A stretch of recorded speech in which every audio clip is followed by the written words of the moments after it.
Donnie and Dolly, the team is supported by ableauctions.ca. Closing your business? We can help.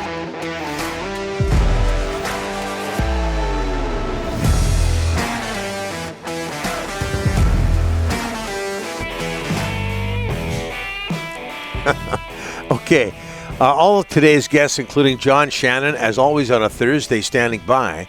Brought to you by the Vancouver Giants. The Giants return to the LEC on Friday, November 18th to take on the Kamloops Blazers. Grab a white spot pack for any of the Giants home games.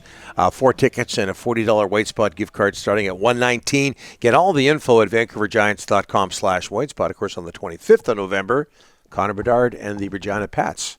Sold out. Future Vancouver Canuck, Connor Bedard and the Regina Pats in Vancouver, in Langley, to take on the Giants.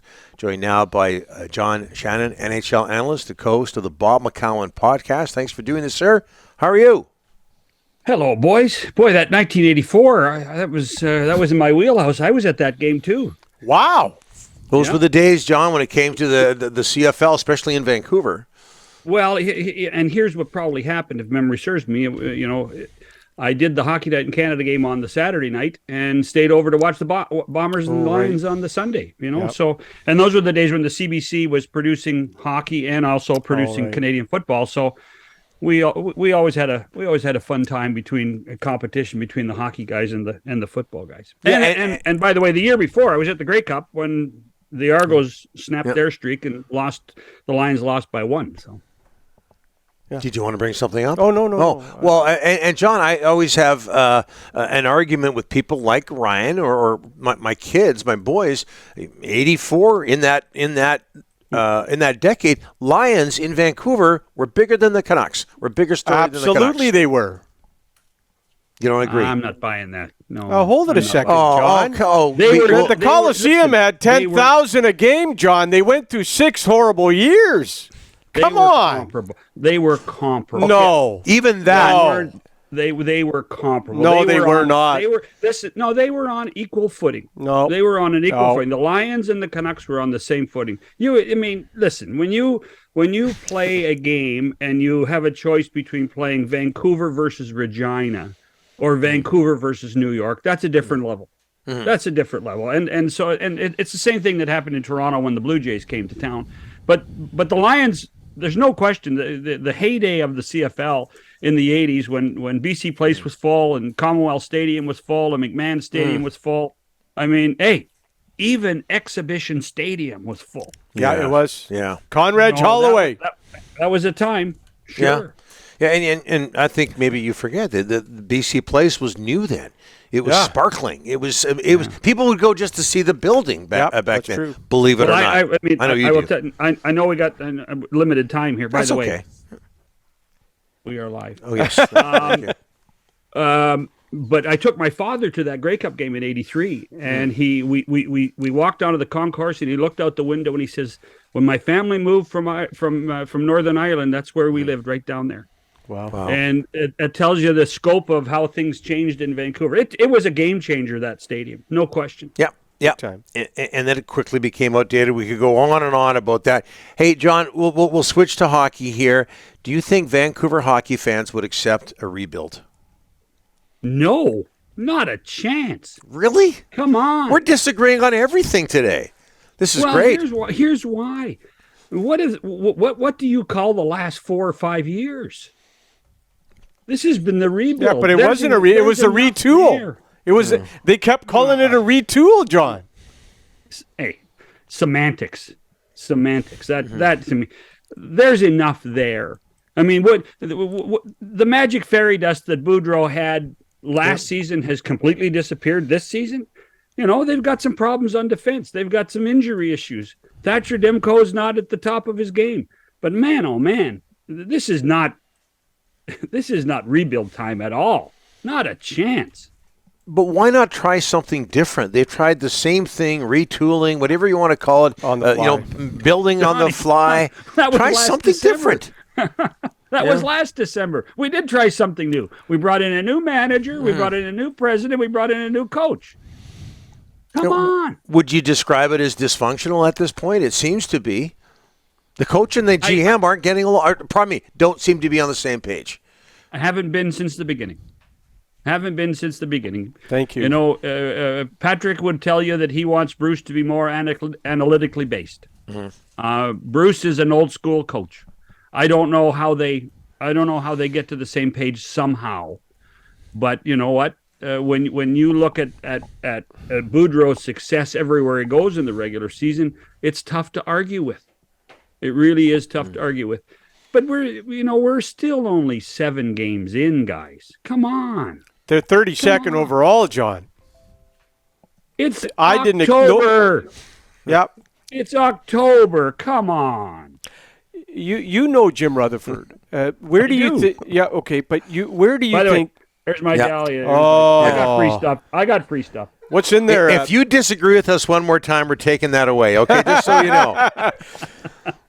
Where do you see Rutherford's patience level, John? Does he go to the owner and say, look, here's your choices. Rebuild, or if you stay status quo, you just spin your wheels. It's up to you, Francesco. But where is Jim's voice in all this and in the direction they go in your eyes, John?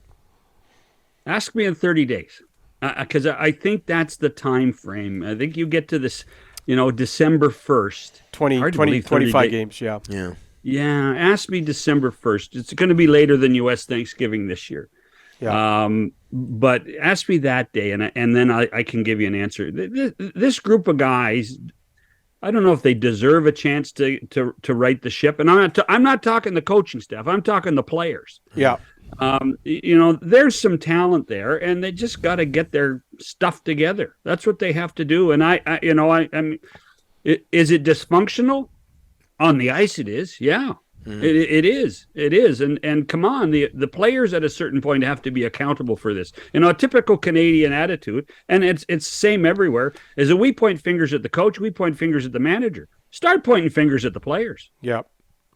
And Allvin said that yesterday. He said our top players have to be better. They have to be better, John, or else when your top players aren't your best players, you're in trouble. Big time trouble. I would have liked to have seen a better endorsement for Bruce yesterday. Yes. Yeah. I didn't hear enough of an endorsement of Bruce yesterday. But you made a great point, John, that the GM and the coach are not on the same page. So how can he endorse them when they're not on the same page? It's a smart thing to do. Are you trying to be a team and work together? Yeah. Hey, it's a simple concept. Yeah. So is rebuilding. Okay. Yeah. Is there something we don't know about Phil Kessel's conditioning? Like, would you ever guess he would be the NHL Ironman?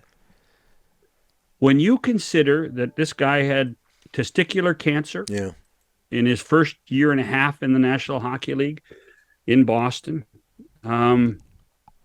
this is one of the truly amazing stories that we've seen in the last little while. I have talked to lots of guys about Kessel, particularly when he was here in Toronto. And the story is he's a freak of nature. Mm-hmm. Yeah. He is a physical fitness freak of nature. Is he in the greatest shape? No. But he is one of the great natural athletes ever to have played the game. And the biggest concern for the longest time for many of the teams he played for was if he ever gets seriously hurt, he would have a difficult time rehabbing because, he doesn't have a work ethic to rehab. His body is not it's not a typical athlete's body. What he's done is truly amazing. Now, have you ever seen him in warm-up, guys? Ever watched him in warm-up? No, can't say I have. Next time Vegas comes to town, watch him in warm-up. He'll come on the ice, he'll take 2 shots, he'll stand at the boards, and he'll leave. That's it. That's all he'll do. Yeah. This guy is truly amazing. And by the way, a fantastic golfer and a better poker player. Well, poker's not a sport, John. No, but I tell you what, it's a mindset. It is a mindset. Okay, that's the one thing I will tell you. Yeah. I'm just hearkening back to the days with David Pratt.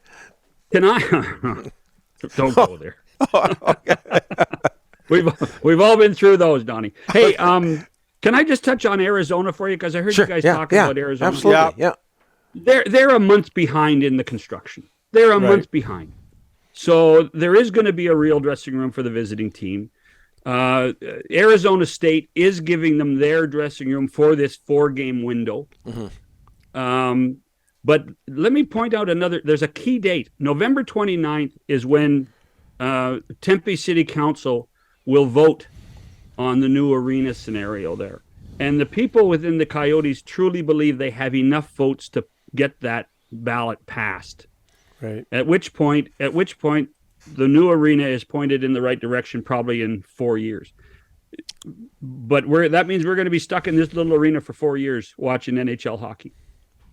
We're thinking about rebuilding the show. John, you will be part of the rebuild, just so you know. Rest assured. Hey, listen, I don't care what you say. At least I pull my weight. All right. And by the way, I have nothing but respect for David Pratt. We worked together for 8 years. Lots of fun. John, thanks for this. Cheers. Have a great day, boys. Okay, you bet. You bet.